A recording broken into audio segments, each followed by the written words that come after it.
Today, we're jumping into something pretty close to home for a lot of people. Life with pets. Yeah, dogs, cats, all the furry companions. Exactly. And we're doing this by looking at some great material from the Furry Friends Unleashed podcast, Right, specifically their episode, Tales of Joy, Life with Our Furry Companions. hosted by Amy and Jake. They shared quite a bit about their own pets. Amy's got Milo, a golden retriever. The one who's basically her shadow. That's the one. Even apparently in the bathroom. Yeah. Classic dog move. Uh-huh. And Jake has Luna, his cat. Right, who sounds like a typical cat, affectionate on her own terms. And very motivated by tuna, according to Jake. Ah, yes. So our goal here, our mission for this deep dive, is really to get into what Amy and Jay shared, the ups and downs, the real story of living with animals. Beyond just the cute Instagram pictures, it's about the reality of it all. Mm-hmm. So let's start with those personalities. It was really striking how different Milo and Luna sound. Oh, definitely. Amy paints Milo as this, clingy best friend. Always there, wanting attention. Which, I mean, so many dog owners will recognize that immediately, that constant presence. Yeah.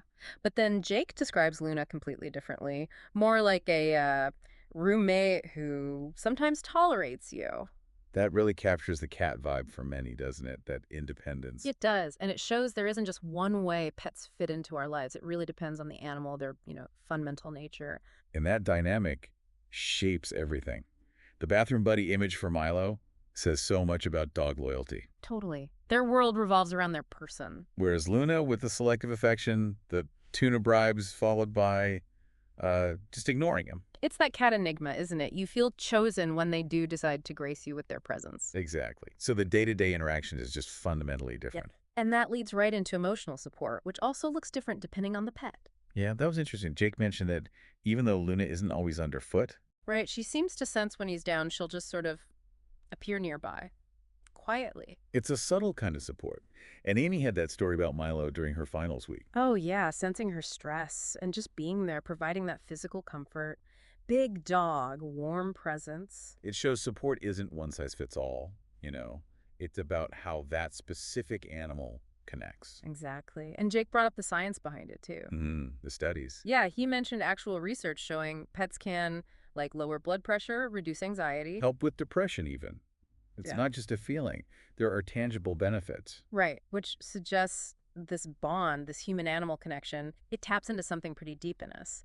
We Yeah. need that companionship. And pets deliver, just in their own ways. Which connects to Amy's point about lifestyle, too. Ah, yes, the activity levels. Yeah. Milo gets her moving. Definitely. She said herself she wasn't that active before him.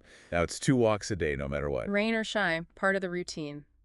It's a big change driven by the dog's needs. It is. Then you've got Jake's side of things with Luna's, what Uh-huh. we call them, the 3 a.m. zoomies. Huh, yes. A very different burst of activity, maybe less convenient for Jake's sleep schedule. Probably. But still, it shows how pets, even cats, inject movement and, well, unpredictability into life. Which brings us neatly to the less glamorous side, the commitment. Oh, yeah. They didn't sugarcoat that, did they? Not at all. They were both really clear about the responsibilities involved. Feeding schedules, got to be consistent. Vet visits, which aren't always cheap. Nope. And the cleanup. Litter boxes for cats, poop scooping for dogs. It's daily stuff. It's work. It's not just cuddles on the couch. Exactly. It's a reality check. Anyone thinking about getting a pet needs to understand that commitment of time, effort, And money. They mentioned the financial side, too. and training. Yeah. Socialization, especially for dogs, but important for cats too. It's ongoing. It really is a huge undertaking when you lay it all out. But then, despite all that, the overwhelming feeling from listening to Amy and Jake was that it's absolutely worth it. Oh, completely. The rewards seem to outweigh the chores. Amy described that feeling, coming home and Milo's just ecstatic to see her, that pure joy. Yeah, that welcome home energy is something else. And Jake talked about feeling chosen when Luna decides it's lap time and starts purring. Oh, those little moments of connection, they clearly mean a lot. It makes the effort seem small in comparison. Precisely. Those moments are the payoff. And speaking of moments, they shared some really funny stories too. Oh, the anecdotes were great. Jake's Luna crashing the Zoom meeting. Yes, tail swish across the camera, knocking over coffee. That sounds about right for a cat cameo. Totally. Classic cat move. You just have to laugh. And Amy's story about Milo and the giant branch. Trying to dram this huge thing into the house, so proud of himself. You could just picture it, and apparently it went viral on TikTok. Yeah, which is hilarious. But those funny, quirky things pets do. They become the best memories, don't they? They really do. It's their personalities shining through the weird, wonderful stuff that makes you love them even more. Adds so much texture to life. And something else important they talked about was adoption, Yes, they were both big advocates for rescuing pets. which is great. Knowing that both Milo and Luna came from shelters, that clearly means a lot to Amy and Jake. It really does. And they encouraged listeners to think about adoption first, checking out local shelters. Such an important message. It gives an animal a second chance. And Amy said something lovely like, Milo rescued her just as much as she rescued him. Yeah, that bond with a rescue can be incredibly deep, can't it? Absolutely. And Jake's story of Lena basically picking him at the shelter. Sometimes they just find you. It seems that way.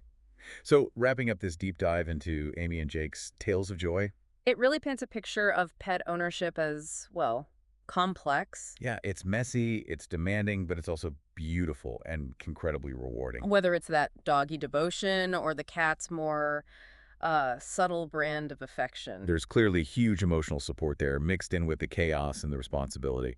And like Amy and Jake showed, that unique bond, that unconditional love, it makes it all worthwhile. Definitely.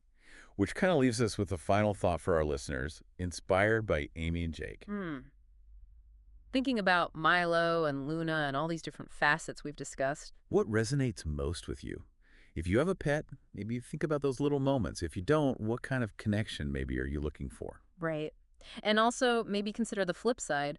What unspoken support might you be providing to an animal in your life, or one that might come into it someday?